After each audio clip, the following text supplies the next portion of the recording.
So let's kickstart today's editorial. So before that, మీ అందరికీ ఒక మంచి పాజిటివ్ అనౌన్స్మెంట్.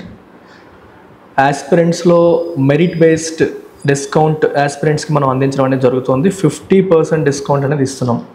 సో ఎవరికంటే for all senior bank, UPSC bank and SSC aspirants. Condition they should have cleared at least 1 prelims. ఒక prelims అన్నా clear చేసి ఉండాలి. ఒక prelims అన్నా క్లియర్ చేసి ఉంటే వాళ్ళకి 50% డిస్కౌంట్ అనేది వస్తుంది on the full course with life time validity.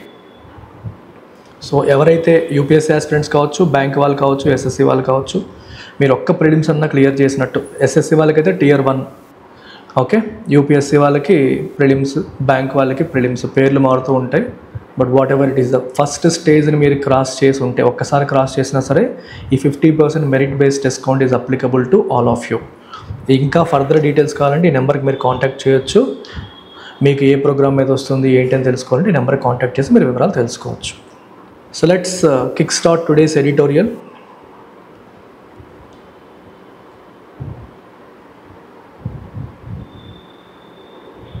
So title of today's editorial is demand distress. Demand distress అని చెప్పి మనకి ఇవాళ ఎడిటోరియల్ టైటిల్ చెప్తుంది. డిమాండ్ డిస్ట్రెస్ అంటే అర్థం ఏంటి?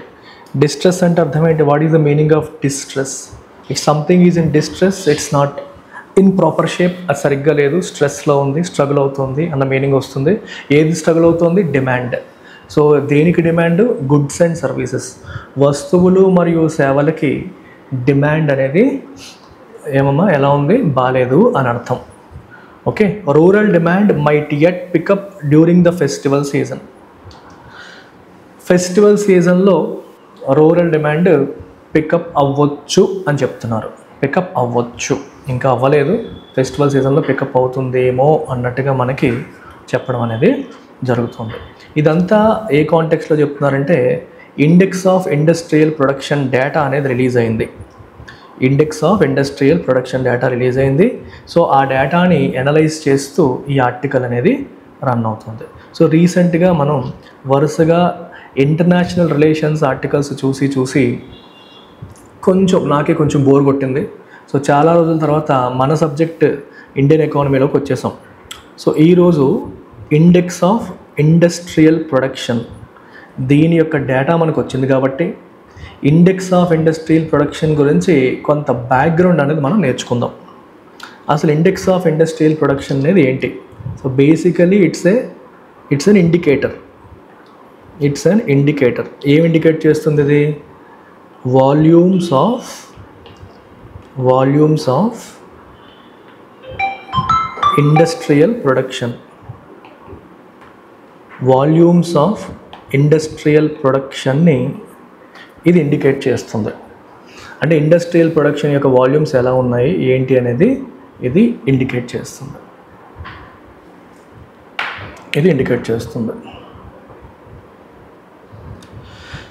సో ఏంటి, ఏ సెగ్మెంట్స్ ఏంటి అవన్నీ కూడా మీకు చెప్తాను. I will tell you all the details about it.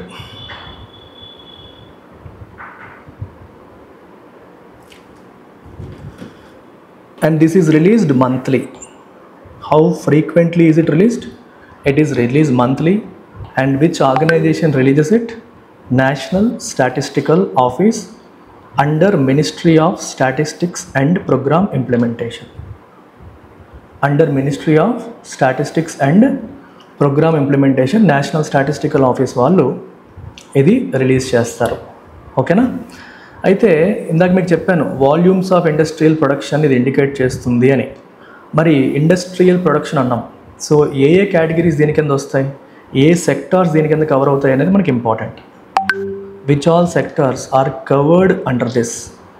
మొదటిది manufacturing,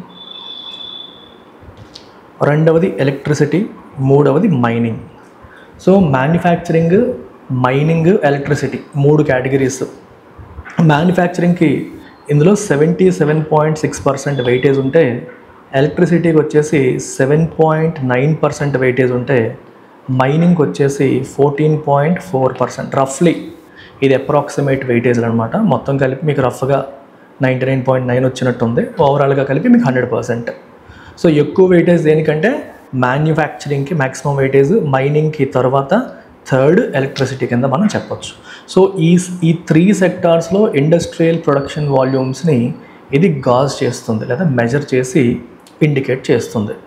this is about IIP. అయితే ఇక్కడతో అయిపోయిందా? అవ్వలేదు. ఐఐపి మెజర్మెంట్కి బేస్ ఇయర్ వచ్చేసి మనకి 2011-12ని మనం బేస్ ఇయర్గా తీసుకున్నారు. సో 2011-12లో ఉన్న ఇండస్ట్రియల్ ప్రొడక్షన్కి ఒక పర్టికులర్ వాల్యూ ఫిక్స్ చేస్తారు. ఫర్ దీని అర్థం ఏంటంటే బేస్ ఇయర్గా తీసుకోవడం అంటే 2011-12లో ఎంతైతే ఇండస్ట్రియల్ ప్రొడక్షన్ ఈ 3 సెక్టార్స్లో జరిగిందో దానికి ఒక వాల్యూ అసైన్ చేస్తారు. ఆ వాల్యూ 100 అనుకుంటారు అనమాట. సో 2012-13 ఉన్న ప్రొడక్షన్ అనేది 11-12 కంటే 10% పెరిగింది అనుకోండి. అప్పుడు 2012-13 ఐఐపి ఎంత అవుతుందంటే మనకి 110 అవుతుంది. ఎందుకంటే 100కి 10% పెరిగింది కాబట్టి. అలా ఈ బ్రాడ్ నెంబర్స్ తీసుకోకుండా 100, 110, 160 ఆ మోడ్లో వెళ్ళిపోతూ ఉంటారు. ఇది concept of base year. For example మీకు ఇంకా డీటెయిల్గా చెప్పాలంటే 2011-12లో ఇందాక మనం మాట్లాడుకున్న 3 సెక్టార్స్లో కలిపి 10,000 యూనిట్స్ ప్రొడ్యూస్ అయ్యాయి అనుకోండి. లెట్స్ అస్యూమ్ 10,000 యూనిట్స్ ప్రొడ్యూస్ అయ్యాయి. సో వీళ్ళు ఏమనుకుంటారంటే 10,000 యూనిట్స్ ఈజ్ ఈక్వల్ టు 100 అని ఒక స్కేల్ ఫిక్స్ చేసుకుంటారు. అదే 2012-13కి వచ్చేసరికి మనకి ఒక పర్టికులర్ మంత్లీ ఇండికేటర్ అని చెప్పాను కదా. 2011-12లో ఒక పర్టికులర్ మంత్లో ఈ ఏదైతే బేస్గా తీసుకున్నారో దాంట్లో 10,000 యూనిట్స్ అయితే తర్వాత దాంట్లో 11,000 యూనిట్స్ ప్రొడ్యూస్ అయ్యి అనుకుందాం. మరి 11,000 అంటే అర్థం ఏంటి? 10% పెరిగినట్టు. సో విచ్ మీన్స్ ఇది ఎంత అవుతుంది? 10,000 11,000 అయితే 100 ఎంత అవుతుంది? 110 అవుతుంది. ఈ రకంగా ఐఐపి వాల్యూ అనేది క్యాలిక్యులేట్ చేస్తారు. This is how IIP value is calculated. అది కాన్సెప్ట్ ఆఫ్ బేస్ ఇయర్.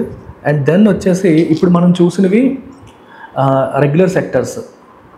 అయితే ఇక్కడ మనం ఈ సెక్టార్స్ని ఇలా క్లాసిఫై చేయొచ్చు. రెండోది యూజర్ పాయింట్ ఆఫ్ వ్యూలో కూడా క్లాసిఫై చేయొచ్చు. దాన్ని యూజ్ బేస్డ్ క్లాసిఫికేషన్ అంటాం. We call it use based classification. ఇప్పుడు చేసింది యూజ్ బేస్డ్ కాదు, ప్రొడక్షన్ బేస్డ్. అలాగే దాన్ని మనం యూజ్ బేస్డ్ క్లాసిఫికేషన్ కూడా చేయొచ్చు. We can classify based on the use as well. అంటే యూజర్ పాయింట్ ఆఫ్ వ్యూలో ఏ గుడ్స్ ఏంటి అనే కాంటెక్స్లో కూడా మనం చేయొచ్చు. అది కూడా ఒకసారి చెప్తాను, జాగ్రత్తగా వినేసేయండి.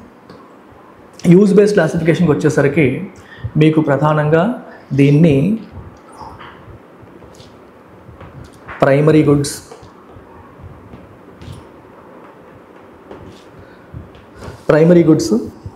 క్యాపిటల్ గుడ్స్, మూడవది వచ్చేసి ఇంటర్మీడియట్ గుడ్స్, ఓకే, నాలుగవది ఇన్ఫ్రాస్ట్రక్చర్ లేదా కన్స్ట్రక్షన్ గుడ్స్, ఐదవది కన్జ్యూమర్ డ్యూరబుల్స్, ఆరవది కన్జ్యూమర్ నాన్ డ్యూరబుల్స్. ఇలా 6 కేటగిరీస్ కింద డివైడ్ చేయొచ్చు. సో మీకు ఇప్పుడు వీటి మధ్య డిఫరెన్స్ చెప్తాను, కేర్ఫుల్గా వినండి. ప్రైమరీ గుడ్స్ అంటే అర్థం ఏంటంటే వేరే గుడ్స్ తయారీకి రా మెటీరియల్గా ఉపయోగపడే వాటిని ప్రైమరీ గుడ్స్ అంటాం.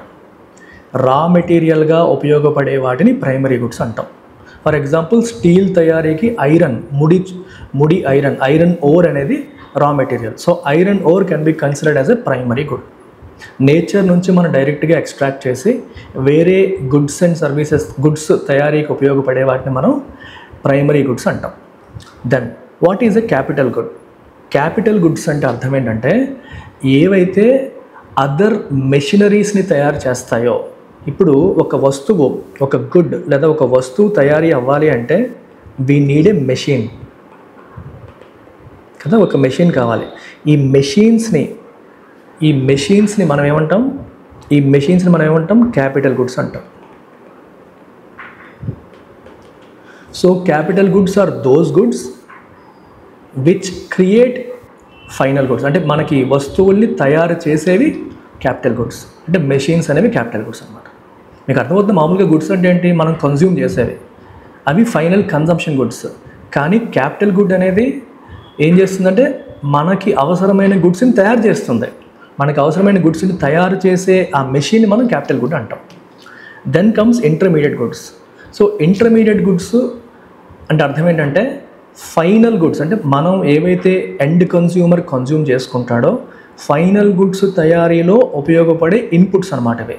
అలా అని చెప్పి ఇవి రా మెటీరియల్ కాదు. మీరు అనొచ్చు మరి రా మెటీరియల్ ఉంది కదా అని. ఇప్పుడు మీకు ఒక ఎగ్జాంపుల్ చెప్తాను. ఇప్పుడు ఐస్ క్రీమ్ తీసుకుందాం,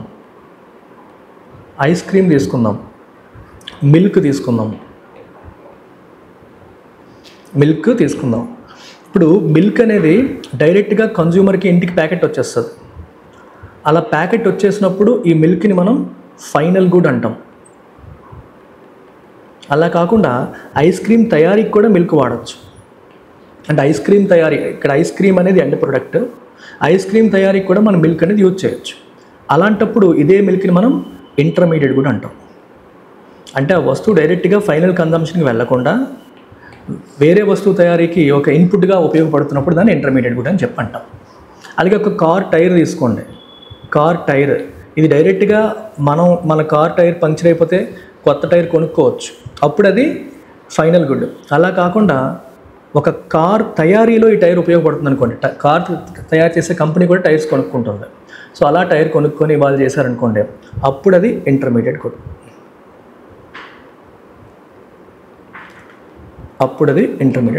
అలా.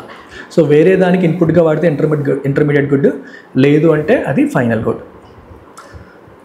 Next infrastructure and construction goods అంటే అర్థం ఏంటంటే మనకి కన్స్ట్రక్షన్ ఇండస్ట్రీస్లో ఉపయోగించేవన్నీ సిమెంట్, ఐరన్ ఇలాంటివన్నీ ఇన్ఫ్రాస్ట్రక్చర్ అండ్ కన్స్ట్రక్షన్ గుడ్స్ అంటాం.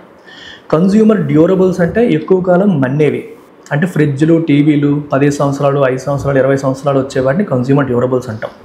నాన్ డ్యూరబుల్స్ అంటే ఎక్కువ కాలం మన్ననివి, అంటే మీకు ఉప్పులు, పప్పులు, పళ్ళు, పళ్ళు కాదు కానీ మన సూపర్ మార్కెట్లో దొరికే వస్తువులు అవి ఎక్కువ కాలం పాడైపోతాయి కదా, పాడైపోయే వస్తువుల్ని మనం పేస్ట్లు ఇట్లాంటివన్నీ కన్జ్యూమర్ నాన్ డ్యూరబుల్స్ అనమాట. ఇలా యూజ్ బేస్డ్ క్లాసిఫికేషన్ కూడా మనం చేయొచ్చు. ఇవన్నీ మీకు కవర్ చేశాను. సో ఇప్పుడు మనం ఆర్టికల్లోకి వెళ్దాము, డీటెయిల్స్లోకి వెళ్దాం. Index of industrial production. The new financial year has గాటన్ off to a relatively poor start when it comes to industrial production. So industrial production point of వ్యూలో మనం గమనిస్తే ఈ కొత్త ఫినాన్షియల్ ఇయర్ అనేది రిలేటివ్లీ పూర్ స్టార్ట్. రిలేటివ్లీ అంటే comparatively, in comparison అని అర్థం. కంపారిటివ్గా అంత బాగా స్టార్ట్ అవ్వలేదు, కొంచెం డల్గా స్టార్ట్ అయింది, అంత బాగా స్టార్ట్ అవ్వలేదని చెప్పి రాశారు. Growth in the index of industrial production slumped to a 9-month low of 1.2% in May 2025. ఇది మే 2025లో 9-month low, గడిచిన 9 నెలల్లో లోయెస్ట్ పాయింట్కి పడిపోయింది 1.2%. అంటే గ్రోత్ ఉంది కానీ చాలా తక్కువ గ్రో అయింది. మే 2025 అంటే అర్థమైతే 2024 మేతో పోలిస్తే 2025 మేలో 1.2% మాత్రమే ఇండస్ట్రియల్ ప్రొడక్షన్ వాల్యూమ్ అనేది గ్రో అయ్యింది అని అర్థం. స్లంప్ అంటే పడిపోయింది అని meaning. This follows an 8-month low of 2.6% in April. ఏప్రిల్లో 2.6% ఉండింది గ్రోత్, అక్కడ తక్కువే, దానికంటే ఇంకెక్కువ తక్కువ గ్రోత్ మనకి మేలో నమోదైంది. టేకెన్ టుగెదర్ కలిపి చూస్తే this puts the average growth in the index so far in 25-26 at just 1.9%. 2025 ఆర్థిక సంవత్సరం మొదలయ్యాక ఒక నెల ఏమో 2.6% గ్రో అయితే ఇంకో నెల 1.2% గ్రో అయింది. యావరేజ్గా తీసుకుంటే 1.9% మాత్రమే గ్రో అయినట్టు, డౌన్ ఫ్రమ్ 5.7% యావరేజ్ ఇన్ 24-25. 2024-25 సంవత్సరంలో మనకి 5.7% యావరేజ్గా ఐఐపి గ్రో అయితే ఈ ఫైనాన్షియల్ ఇయర్లో ప్రస్తుతానికి కేవలం 1.9% మాత్రమే గ్రోత్ కనిపిస్తోంది. A major reason behind the dip in May's industrial performance was due to the electricity sector which contracted 5.8%, its worst performance since June 2020, nearly 5 years ago. అయితే మేలో ఇండస్ట్రియల్ పర్ఫార్మెన్స్ సరిగ్గా లేకపోవడానికి మేజర్ రీజన్ ఏంటి అంటే dip in electricity sector. Electricity సెక్టార్లో మనకి contraction ఉంది, growth పక్కన పెట్టేస్తే తిరిగి కాంట్రాక్ట్ అయింది. అంటే 2024 మేతో పోలిస్తే 2025 మేలో ఎలక్ట్రిసిటీ ప్రొడక్షన్ అనేది తగ్గిపోయింది. ఇది 2020 జూన్ నుంచి తీసుకుంటే ఇది వర్స్ట్ పర్ఫార్మెన్స్గా తీసుకోవచ్చు. This poor performance in electricity generation can be put down to an unusually cool May but it could also point towards lower offtake for industrial purposes. మీరు గమనిస్తే ఈసారి కోయిల తొందరగానే కూసేసింది. అంటే మాన్సూన్ జనరల్గా జూన్ ఫస్ట్ వీక్లో పలకరించే మాన్సూన్ మే ఎండింగ్లోనే వచ్చేసింది. మీరు ఒకసారి గుర్తెచ్చుకోండి, మే నెల గుర్తుపెట్టుకుంటే మే ఎండింగ్లోనే వర్షాలు విపరీతంగా పడ్డాయి. సో ఎప్పుడైతే వర్షాలు ఎక్కువగా పడతాయో వాతావరణం చల్లబడుతుందని కదా అర్థం. సో ఏసీలు ఫ్యాన్ల వాడకం చాలా వరకు తగ్గుతుంది. అలాగే వర్షాలు పెద్దగా పడినప్పుడు, తుఫాన్ లాంటివి వచ్చినప్పుడు డిస్రప్షన్స్ కూడా వస్తాయి, పవర్ కట్స్ కూడా వస్తాయి. దానివల్ల కూడా మనకి కన్జంప్షన్ అనేది బాగా తగ్గుతుంది. కన్జంప్షన్ తగ్గితే ప్రొడక్షన్ కూడా దానికి రిలేటివ్గా తగ్గుతుంది. మేబీ దానివల్ల అని చెప్పొచ్చు. అన్యూజువల్గా కూల్గా ఉంది ఈసారి. ఎప్పుడు మే అంటే భగభగ మండిపోతుంది, ఈసారి కూల్గా ఉండడం వల్ల ఈ ఎలక్ట్రిసిటీ పర్ఫార్మెన్స్ పూర్గా ఉందని చెప్పవచ్చు అని అంటున్నారు. But it could also point towards lower offtake. Industrial పర్పస్కి రిక్వైర్మెంట్ కూడా తగ్గడం వల్ల, ఇండస్ట్రియల్ పర్పస్కి రిక్వైర్మెంట్ తగ్గడం వల్ల కూడా తగ్గిందని కూడా మనం అనుకోవచ్చు. ఖచ్చితంగా మనం చెప్పలేము. కుడ్ అంటే బహుశా, పాజిబులీ. కుడ్ అంటే అర్థం ఏంటి? బహుశా, పాజిబుల్ అని అర్థం. The fact also remains that the slowdown in the overall IIP has been broad based. The fact also remains, ఏంటిది? Remains that the slowdown in the overall IIP has been broad based. Broad based అంటే అర్థం ఏంటి? ఎప్పుడైనా ఈ broad based అనే పదం మీకు కనిపించింది అనుకోండి, మీరు ఎలా అర్థం చేసుకోవాలి? You have to understand in a certain way. If something is broad based అంటే అన్ని కేటగిరీస్, అన్ని సెక్టార్స్కి అది వర్తిస్తుంది అని అర్థం. ఇప్పుడు స్లో డౌన్ బ్రాడ్ బేస్డ్గా ఉంది అంటే ఇందులో ఉన్న 3 సెక్టార్స్ ఏంటి? మ్యానుఫ్యాక్చరింగ్, ఎలక్ట్రిసిటీ మరియు మైనింగ్. అంటే 3 సెక్టార్స్లో కూడా స్లో డౌన్ ఉంది అని అర్థం. యూజ్ బేస్డ్ కేటగిరీస్ తీసుకున్న 6 యూజ్ బేస్డ్ కేటగిరీస్లో కూడా స్లో డౌన్ ఉంది. మోర్ ఆర్ లెస్, 1-2 తప్పితే అన్నట్టు అన్నమాట. ఇది ఒక్క దాంట్లో విపరీతంగా ఉండి మిగిలిన దాంట్లో లేకపోతే బ్రాడ్ బేస్డ్ అని చెప్పి అనం. అలాగే ఇన్ఫ్లేషన్ ఈజ్ బ్రాడ్ బేస్డ్ అన్నాం అనుకోండి, అంటే అన్ని రకాల వస్తువుల ధరల్లో కూడా పెరుగుదల ఉంది అని అర్థం. ఇన్ఫ్లేషన్ అనేది బ్రాడ్ బేస్డ్ కాదు అంటే కొన్నింట్లోనే ఎక్కువ పెరుగుదల ఉంది, మిగిలినవి నార్మల్గానే ఉన్నాయి అని అర్థం. అర్థమవుతుందా? అలాగే economic growth is broad based అన్నాను అనుకోండి, ఎకనామిక్ గ్రోత్ అన్ని సెక్టార్స్లోనూ కనిపిస్తుంది అని అర్థం. Economic recovery is broad based అన్నాం అనుకోండి, అన్ని సెక్టార్స్ బాగా రికవర్ అవుతున్నాయి అని అర్థం. సో ఈ టర్మ్ని ఎక్కువగా యూజ్ చేస్తూ ఉంటారు, మీరు ఈ రకంగా అర్థం చేసుకోవాలి. So several key sectors have either contracted or slowed sharply. చాలా సెక్టార్స్ ఎయిదర్ కాంట్రాక్ట్ అయ్యాయి లేదా షార్ప్గా స్లో డౌన్ అయ్యాయి. The manufacturing sector slowed to a growth of 2.6% in May, down from 5.1% in May last year. So manufacturing sector అనేది slowed to a growth of 2.6% in May. మేలో 2.6% గ్రోత్కి పడింది, down from 5.1% in May last year. Last year మేలో 5.1% growth ఉంటే ఈ year మేలో 2.6% growth అనేది ఉంది. సో లాస్ట్ ఇయర్తో పోల్చుకుంటే మ్యానుఫ్యాక్చరింగ్ సెక్టార్లో కూడా మనకి గ్రోత్ తగ్గింది. A deeper look shows that this slow down was driven by contractions in the manufacture of textiles, leather products, chemicals, pharmaceuticals, electronics and furniture. మీరు కొంచెం డీప్గా అబ్జర్వ్ చేస్తే మనకి ఏం చెప్తుంది ఇది? This slow down was driven by contractions in the manufacture of textiles.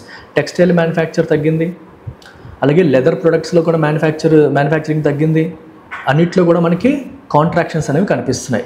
Chemicals, pharmaceuticals, electronics and furniture వీటన్నింటిలో కూడా మనకి స్లో డౌన్ అనేది కనిపిస్తుంది, కాంట్రాక్షన్ అనేది కనిపిస్తుంది. దానివల్లే ఓవరాల్గా మనకి IIP స్లో డౌన్ చూస్తున్నాం.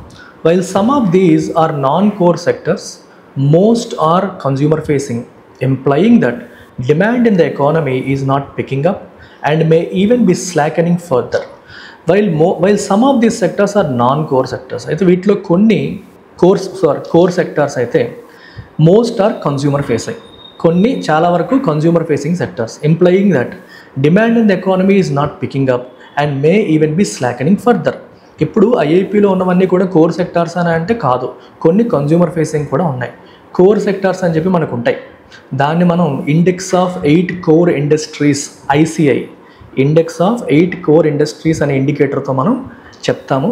సో ఇందులో 8 కోర్ ఇండస్ట్రీస్ యొక్క డేటా క్యాప్చర్ అవుతుంది. ఇది ఆఫీస్ ఆఫ్ ఎకనామిక్ అడ్వైజర్ వాళ్ళు రిలీజ్ చేస్తారు. ఇది నేషనల్ స్టాటిస్టికల్ ఆఫీస్ వాళ్ళు రిలీజ్ చెయ్యరు. అయితే IIPలో ఐసిఐలో ఉన్న ఇండస్ట్రీస్ అన్నీ కూడా IIPలో ఉంటాయి. అట్ ద సేమ్ టైం అవన్నీ మాత్రమే కాదు, ఇంకా కన్జ్యూమర్ ఫేసింగ్ కూడా చాలా ఉంటాయి. విచ్ మీన్స్ కన్జ్యూమర్ ఫేసింగ్ కూడా ఉన్నాయి అంటే అర్థం ఏంటి?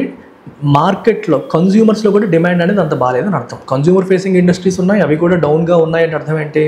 కన్జ్యూమర్స్ ఎక్కువగా స్పెండ్ చేయట్లేదు, డిమాండ్ అనేది is not picking up and may even be slackening further. అది ఇంకా తగ్గుతున్నట్టుగా కూడా మనం చెప్పొచ్చు. స్లాకన్ అంటే తగ్గిపోవడం. దిస్ ఈజ్ బ్యాక్డ్ అంటే supported by the fact that the consumer durables and non durables sectors simultaneously contracted for the first time since November 2023. November 2023 నుంచి for the first time consumer durables and non durable sectors సైమల్టేనియస్గా contract అయ్యాయి. సైమల్టేనియస్గా ఒకేసారి రెండు తగ్గడం అనేది మనం చూస్తున్నాం.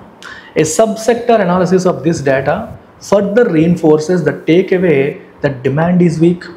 ఈ డేటాని మనం ఇంకొంచెం further analysis, sub sector analysis చేస్తే అది రీఇన్ఫోర్సెస్ ఏం చేస్తుంది? రీఇన్ఫోర్స్ అంటే స్ట్రెంగ్తెన్ చేస్తుంది. టేక్ అవే అంటే ఈ డేటా అనాలిసిస్ నుంచి మనం ఏదైతే ఫైనల్గా తీసుకుంటున్నామో దాన్ని రీఇన్ఫోర్స్ చేస్తుంది. ఏంటది? Demand is weak. Entire analysis ద్వారా మనం ఏం తెలుసుకున్నాం? డిమాండ్ బాగాలేదు అని. అదే విషయాన్ని సబ్ సెక్టర్ అనాలిసిస్ కూడా స్ట్రెంగ్తెన్ చేస్తుంది. Within consumer durables, use based కేటగిరీస్లోకి వస్తే కన్జ్యూమర్ డ్యూరబుల్స్లో the IIP data showed significant contractions in the production of footwear, books, plastic furniture, shaving razors, stainless steel utensils, computers, phones, air conditioners, coolers. ఇవన్నీ ఎక్కువ కాలం మన్నేవే కాబట్టి వీటిని consumer durables అంటాం. వీటన్నింటి ప్రొడక్షన్లో కూడా మనకి సిగ్నిఫికెంట్ కాంట్రాక్షన్ ఉన్నట్టుగా మనకి ఐఐబి డేటా చెప్తుంది. These are all items of discretionary spending, not strictly essential, which implies that people are holding off on their purchases. ఇక్కడ మీకు రెండు ఇంట్రెస్టింగ్ కీవర్డ్స్ వచ్చాయి. ఏంటవి? Discretionary and essential. ఎసెన్షియల్కి డిస్క్రిషనరీకి డిఫరెన్స్ ఏంటి? ఎసెన్షియల్ అనేది కొనాలా వద్దా అని నువ్వు ఆలోచించేది కాదు. ఇప్పుడు మనకి ఇంటికి కావాల్సిన వస్తువుల కేటగిరీలో ఉప్పులు, పప్పులు, కూరగాయలు, లేకపోతే మన అన్నం, అది రైసు, ఇలాంటివన్నీ కూడా కొనాలా వద్దా అని ఆలోచించి కొనరు. ఖచ్చితంగా కొంటారు, ఎందుకంటే అవి లేకుండా మనం బతకలేం. బేసిక్ నెసెసిటీస్ అవి. సో బేసిక్ నెసెసిటీస్ అన్నీ ఎసెన్షియల్ కమోడిటీస్ కింద తీసుకుంటాం. అవి కొనాలా వద్దా అని మనం ఆలోచించాం, కొంటాం. కానీ టీవీలు, ఫ్రిడ్జ్లు, ఏసీలు ఇలాంటివి డిస్క్రిషనరీ. కొనాలా వద్దా ఆలోచిస్తాం. అవసరమా? కొనకుండా మేనేజ్ చేయలేమా? కొంటే మన దగ్గర డబ్బులు ఉన్నాయా లేదా? ఒక థాట్ ప్రాసెస్ ఇచ్చి డిసైడ్ చేస్తాం. అందుకు వాటిని డిస్క్రిషనరీ స్పెండింగ్ అంటాం. అర్థమవుతుందా? So discretionary spending. ఇందాక మనం చెప్పిన ఈ ఫుట్వేరు, books, plastic furniture, shaving razor's, stainless, ఇలాంటివన్నీ కూడా ఎటువంటివి? స్టెయిన్లెస్ యుటెన్సిల్స్, కంప్యూటర్స్, ఇవన్నీ ఎటువంటివమ్మా? డిస్క్రిషనరీ స్పెండింగ్కి సంబంధించినవి. వాటి యొక్క డేటా, వాటి యొక్క ప్రొడక్షన్ కాంట్రాక్ట్ అవుతుందంటే అర్థం ఏంటి? జనాలు కొందామా వద్దని ఆలోచించే వాళ్ళు చాలామంది దే ఆర్ హోల్డింగ్ ఆఫ్, అంటే వాళ్ళ పర్చేజెస్ని వాయిదాలు వేస్తున్నారు. వాయిదాలు వేయడం వల్ల వాటి ప్రొడక్షన్ తగ్గింది అని మనం చెప్పొచ్చు. Even among consumer non durables, the items that have seen contractions such as meat, honey, fruit juice, jams, sugar and bottled water are those that are eschewed the quickest during lean periods. చూసారు ఎలా చెప్పారో? Even among consumer non durables. Non durables అంటే అర్థం ఏంటంటే ఎక్కువ కాలం మన్ననివి, అంటే మనకేంటి? Food items ఎక్కువగా, సచ్ as మీట్ కానీ, హనీ కానీ. గమనించండి ఒకసారి, చాలా గమనించండి. Meet, honey, fruit juice, jams, sugar and bottled water that are eschewed the quickest. ఎస్చ్యూడ్ అంటే అర్థం ఏంటి? Give up. ఇప్పుడు లీన్ పీరియడ్ అంటే అర్థం ఏంటమ్మా? జనాల దగ్గర డబ్బులు సరిగ్గా లేనప్పుడు, డౌన్ మార్కెట్లో డిమాండ్ తక్కువ ఉన్నప్పుడు కన్జ్యూమర్ నాన్ డ్యూరబుల్స్లో కూడా కొన్ని ఐటమ్స్ని వాళ్ళు ఏం చేస్తారు? గివ్ అప్ చేస్తారు. ఇప్పుడు కొంతమంది ఏంటంటే, నీ దగ్గర ఇన్కమ్ సరిగ్గా లేదనుకో, రైస్ అది కొనుక్కుంటావు, కూరగాయలు కొనుక్కుంటావు, కానీ కాస్ట్లీ ఫ్రూట్స్ ఏమైనా రెగ్యులర్గా తినే వాళ్ళు తినడం మానేస్తారు. హనీ కొంచెం ఎక్స్పెన్సివ్, మానేయచ్చు. మీట్ ఎక్స్పెన్సివ్, వాటిని మానేయచ్చు. మనకి టైం బాగాలేనప్పుడు, ఫుడ్ ఎనఫ్ ఇన్కమ్ అనేది లేనప్పుడు ఇలాంటివి మనం పక్కన పడేయచ్చు. ఎస్చ్యూ అంటే అక్కడ మీనింగ్ అది. ఎస్చ్యూ అంటే వాటిని అవాయిడ్ చేసేస్తారు. ఆ టైంలో డబ్బులు లేనప్పుడు ఏం చేస్తారమ్మా? వాటిని అవాయిడ్ చేసి గివప్ చేసే అవకాశం మనకి ఉంది. డెలిబరేట్గా అవాయిడ్ చేయడం, అబ్స్టైన్ చేసే అవకాశాలు కనిపిస్తాయి. The situation does not seem to have improved much in June either. సరే, మే బాగాలేదు అని అర్థమైంది. జూన్లో ఏమైనా ఇంప్రూవ్ అయిందంటే జూన్లో కూడా ఇంప్రూవ్ అయినట్టుగా కనిపించట్లేదు.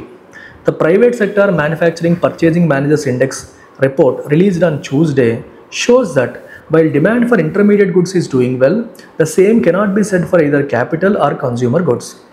So the private manufacturing purchasing managers index, ikkada meeku you need to understand the concept of PMI, purchasing managers index. పేరులోనే అన్నీ ఉంటాయమ్మా. పర్చేజింగ్ మేనేజర్ అంటే ఎవరు? ఒక ఇండస్ట్రీకి, కంపెనీకి అవసరమైన వస్తువులన్నింటినీ ఈయన సంతకం లేకుండా మనం కొనుగోలు చేయలేం. సో పిఓ, పర్చేజ్ ఆర్డర్ అంటారు. ఆ పర్చేజ్ ఆర్డర్ పైన ఈయన సంతకం ఉండాలి. సో ఏది కొనాలి, ఎంత కొనాలి, నెగోషియేషన్స్ అవన్నీ చేసే పనులు వీళ్ళు చేసుకుంటారనమాట. ఇలాంటి ప్రపంచంలో ఉన్న పెద్ద పెద్ద కంపెనీస్ యొక్క పర్చేజింగ్ మేనేజర్స్కి ఒక సర్వే పంపించి వాళ్ళు ఇచ్చిన రెస్పాన్సెస్ని బేస్ చేసుకొని ఒక ఇండెక్స్ తయారు చేస్తారు. అలాంటి ఇండెక్స్నే మనం పర్చేజింగ్ మేనేజర్స్ ఇండెక్స్ అంటాం. అది మ్యానుఫ్యాక్చరింగ్ సెక్టార్లో చేస్తే manufacturing purchasing managers index PMI అవుతుంది. సర్వీసెస్లో చేస్తే సర్వీసెస్ పిఎంఐ అంటాము. మొత్తం కలిపి చూస్తే కాంపోజిట్ పిఎంఐ అని చెప్పి అంటాం. అది ప్రైవేట్ సెక్టార్కి స్పెసిఫిక్గా అయితే private sector manufacturing purchasing managers index అని చెప్పి పిలుస్తున్నాం అనమాట. అయితే పిఎంఐ వాల్యూ అనేది >50 ఉంటే, దీని వాల్యూ >50 ఉంటే దట్ ఇండికేట్స్ ఎక్స్పాన్షన్. గడిచిన నెలతో పోలిస్తే ఈ నెల ఎక్స్పాన్షన్ ఉంది అని అర్థం. If it is <50 it indicates contraction. అది దాని వాల్యూ <50 ఉంటే గడిచిన నెలతో పోలిస్తే మనకి కాంట్రాక్షన్ ఇండికేట్ చేస్తుంది అని అర్థం అనమాట.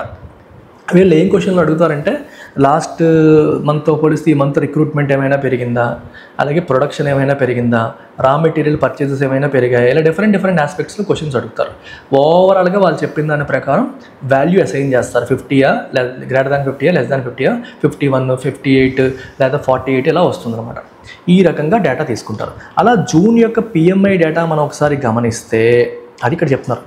జూన్ యొక్క ప్రైవేట్ సెక్టార్ మ్యానుఫ్యాక్చరింగ్ పిఎంఐ గమనిస్తే డిమాండ్ ఫర్ ఇంటర్మీడియట్ గుడ్స్ అనేది బాగున్నప్పటికీ క్యాపిటల్ లేదా కన్జ్యూమర్ గుడ్స్కి మీకు డిమాండ్ బాగాలేదు. అందుకే ఈ పదాలన్నీ వస్తాయి కాబట్టి మీకు ముందే చెప్పేశాను. మీకు ముందే ఏం చెప్పాను గుర్తుందా మీకు?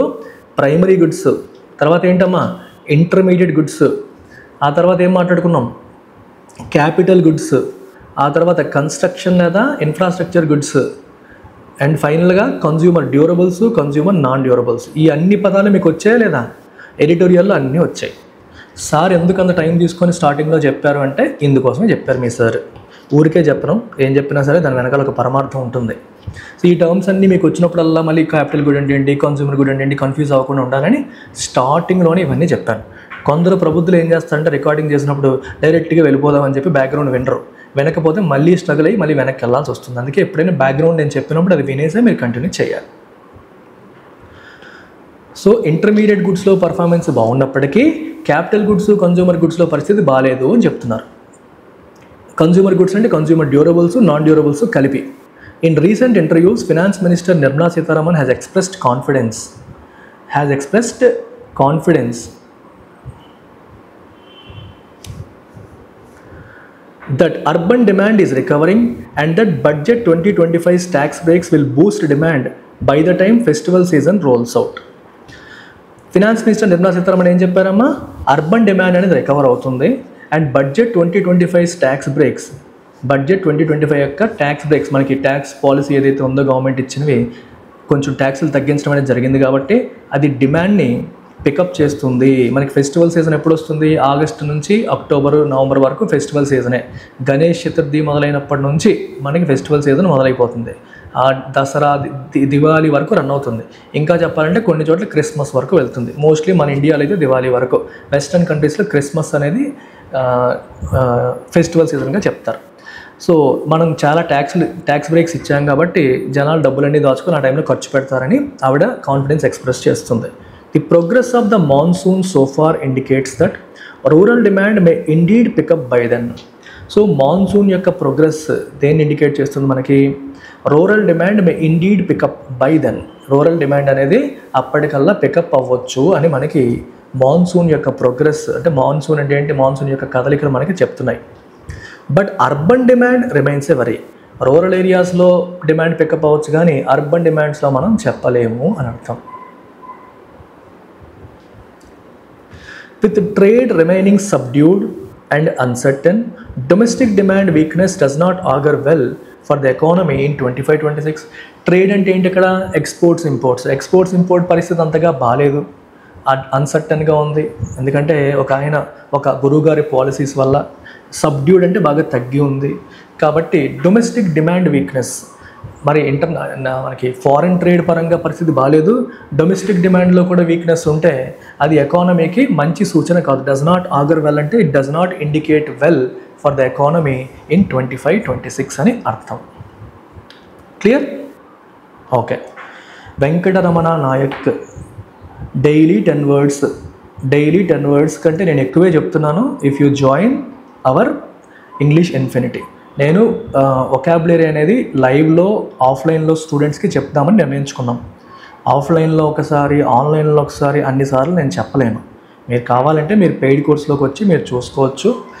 Almost half an hour to 45 minutes vocabulary చెప్తున్నాను. ఇంతకు మించి నన్ను మీరు ఎన్నిసార్లు అడిగినా నా నుంచి రెస్పాన్స్ రాదు. యూట్యూబ్లో వొకాబులరీ చెప్పడం అనేది done and dusted. I'm not going to do that again. మీరు ఎన్నిసార్లు అడిగినా నేను చెప్పను. అది తప్పితే మీరు ఏదన్నా అడగచ్చు. IBPS నోటిఫికేషన్ కాదు, SBI కాదు, ఏ నోటిఫికేషన్ వచ్చినా నేను చెప్పను. ఎందుకంటే అది ఆల్రెడీ యాప్లో చెప్తున్నాం. యాప్లో ఒకసారి, యూట్యూబ్లో ఒకసారి, అన్నిసార్లు చెప్పేంత ఖాళీగా నేను లేనమ్మా. పరిస్థితి అది. మీ రిక్వెస్ట్ నేను అర్థం చేసుకోగలుగుతాను, కానీ నా టైము, నా షెడ్యూల్స్ దానికి సహకరించవు. So now let's look at the tone of the author. Author యొక్క టోన్ ఏంటి ఇక్కడ? Analytical with cautious concern. Tone of the author is analytical with cautious concern. Next చెప్పండి. What is the central idea? What is the central idea of this editorial? Editorial యొక్క main idea మీరే చెప్పాలి.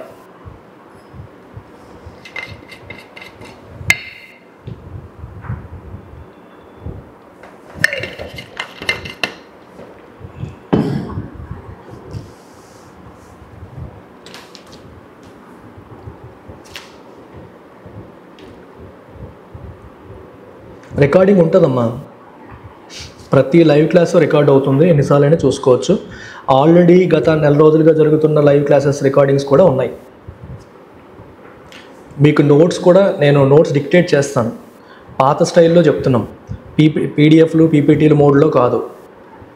మీరు notebook maintain చేసుకొని వింటూ రాసుకోవాలి. అప్పుడు మీకు ఇంకా బాగా గుర్తుంటాయి.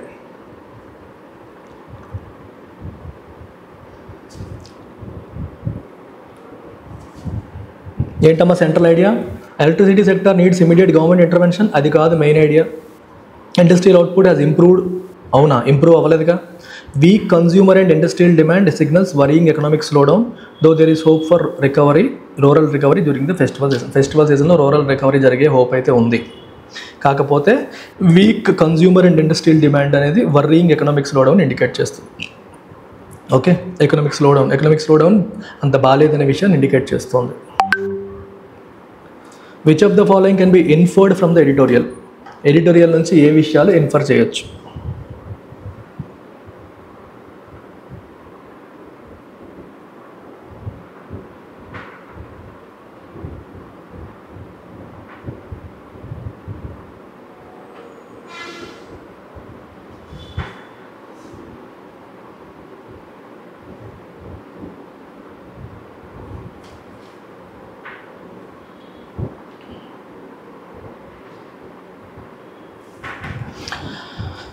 Electricity production is not relevant for industrial growth. No, it is relevant.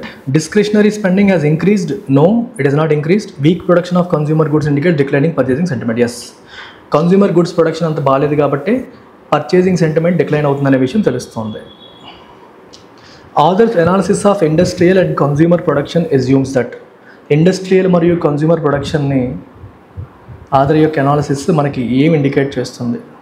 What does it indicate? చెప్పండి. All consumer goods are considered essential purchases? No, అన్ని కన్జ్యూమర్ గుడ్స్ ఎసెన్షియల్ కాదు. Demand can be inferred from trends in industrial output data. Budget tax cuts have already improved? No. PMI is unreliable? No, PMI రిలయబులే కదా. Industrial output data బట్టి మనం డిమాండ్ని infer చేయొచ్చు అని చెప్పి మనం చెప్పొచ్చు. దట్ ఈజ్ అన్ అజంప్షన్, అంతే కదా. ఆయన ఇండస్ట్రియల్ అవుట్పుట్ డేటా బట్టే మనకి డిమాండ్ బాగుందని బాగాలేదని చెప్తున్నాడు. అలా చెప్తున్నాడు అంటే అర్థం ఏంటి? సో డిమాండ్ దీని నుంచి మనం ఇన్ఫర్ చేయొచ్చు అని ఆయన అసంప్షన్గా మనం తీసుకోవచ్చు. బ్యాంక్, రైల్వేస్ అన్నిటికీ కోర్సెస్ ఉన్నాయి. ఆఫ్లైన్ ఉన్నాయి, ఆన్లైన్ ఉన్నాయి. ఇంట్రెస్ట్ ఉన్న వాళ్ళు make use of all our courses. Take care అమ్మా, బాయ్.